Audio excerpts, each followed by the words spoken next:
প্রিয় দর্শক আসসালামু আলাইকুম। আমরা বেশ কয়েকদিন থেকে তারেক রহমান এবং খালেদা জিয়াকে নিয়ে অনেক প্রোপাগান্ডা, অনেক গুজব এগুলো শুনতে পাচ্ছি। কিন্তু অবশেষে খালেদা জিয়াকে লন্ডনে পাঠানো হচ্ছে চিকিৎসার জন্য।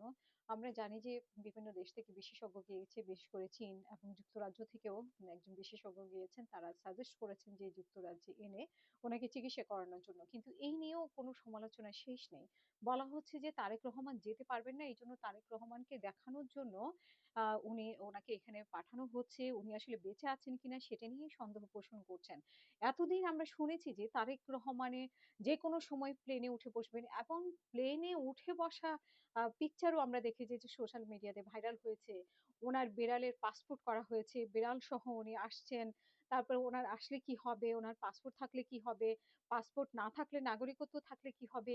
এই ধরনের সোশ্যাল মিডিয়া জুড়ে আলোচনা, সমালোচনা এবং খালেদা জিকে নিয়ে অলসো যে আমরা শুনেছি যে হসপিটালে উনাকে আ মানে উনি মারা গিয়েছেন।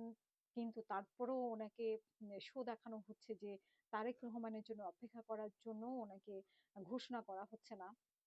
এরকম বলা হচ্ছে এবং এখনো বলা হচ্ছে যে তারেক রহমানকে দেখানোর জন্য এখানে আনা হচ্ছে এবং তারপরে ঘোষণা করা হবে উনি আর বেঁচে আছে কি নেই। এর মধ্যে আসলে এত গুঞ্জন, এত গুজব তারপরেও যে একটা আশার আলো যে খালেদা জিয়াকে এখানে আনা হচ্ছে এবং ভালো ট্রিটমেন্ট উনি পাবেন এবং সুস্থ অবস্থায় দেশে ফিরে যাবেন। আসলে এই অনেকেরই প্রশ্ন হচ্ছে যে এখানে রাজনৈতিক কোনো প্রভাব পড়বে কিনা খালেদা জিয়ার এই অসুস্থতা বা আল্লাহ না করে খালেদা জিয়ার কিছু হলে রাজনৈতিকভাবে কোনো প্রভাব পড়বে কিনা? আমরা যতটুকু বুঝি যে সরকার যদি সরকারের সদিচ্ছা থাকে যে নির্বাচন দেওয়ার, সেই ক্ষেত্রে আর কেউই ঠেকাতে পারবে না নির্বাচন। এবং খালেদা জিয়ার কিছু হলেও মানে মানুষ মাত্রই মারা যাবে এবং যে কেউ যেকোনো সময় মারা যেতে পারে। তো সেইখানে আমি আপনি যে সবাই যেকোনো সময় আমরা মারা যেতে পারি। সেখানে কেন নির্বাচনের উপর প্রভাব পড়বে, কেন এটা আলোচনায় আসছে সেটাও একটা আশ্চর্যজনক বিষয়। যে এবং তারেক রহমান আসলে নির্বাচনের আগে খালেদা জিয়ার এরকম গুরুতর অবস্থায় উনি যেতে পারেননি। নির্বাচনের আগে উনি যেতে পারবেন কিনা বা যাবেন কিনা এরকম সন্দেহ পোষণ করছে। এটা অবশ্য সন্দেহের কারণও আছে। আ উনি যেহেতু উনি বলেছেন উনার স্ট্যাটাসের মাধ্যমে ওনার একার সিদ্ধান্ত নয় এবং ওনার সীমাবদ্ধতা আছে যে কোথায় ওনাকে নিয়ন্ত্রণ করছে তার সীমাবদ্ধতা আছে। তো শেষ পর্যন্ত আসলে নির্বাচনের আগে উনি যাবেন না। নির্বাচিত হওয়ার পরে মানে নির্বাচিত হওয়ার পরে উনি দেশে ফিরবেন।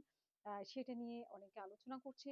আসলে নির্বাচিত আমি যেটা মনে করি পার্সোনালি যে অনেকে আমাকে জিজ্ঞেস করে থাকেন, "আপনার কি মনে হয়?" পার্সোনালি আমার মনে হয় যে নির্বাচনের আগে উনি যাবেন না। যেহেতু উনার আ মানে বিভিন্ন ধরনের সমস্যা আছে। উনাকে সেখানে সিকিউরিটির অভাব আছে। আবার উনার মানে বাংলাদেশে যেহেতু সিকিউরিটির অভাব আছে, সেহেতু উনি লন্ডন থেকে যদি চলে যান তাহলে লন্ডনে উনি আবার প্রবেশ করতে পারবেন না। যতটুকু আমি জানি যে উনি পাসপোর্ট নেননি। তো সেক্ষেত্রে উনি নির্বাচিত হলে হয়তোবা আবার উনি লন্ডন আসতে পারবেন। সেক্ষেত্রে আসলে অনেক বড় একটা সমস্যায় পড়ে যেতে পারেন যদি উনার নিরাপত্তার সংকট থাকে। তখন নিরাপত্তার সংকট দেখেও উনি যদি ফিরে আসার ইচ্ছা করেন উনি আসতে পারবেন না। এই সংকট সামনে নিয়ে তারেক রহমান মনে হয় ফিরবেন না বাংলাদেশে। আর আমরা আশা করি যে খালেদা জিয়া দ্রুত সুস্থ হয়ে বাংলাদেশে ফেরত যাবেন এবং আল্লাহ ওনাকে হায়াত দারাজ করুক। সবাই আপনারা ওনার জন্য দোয়া করবেন।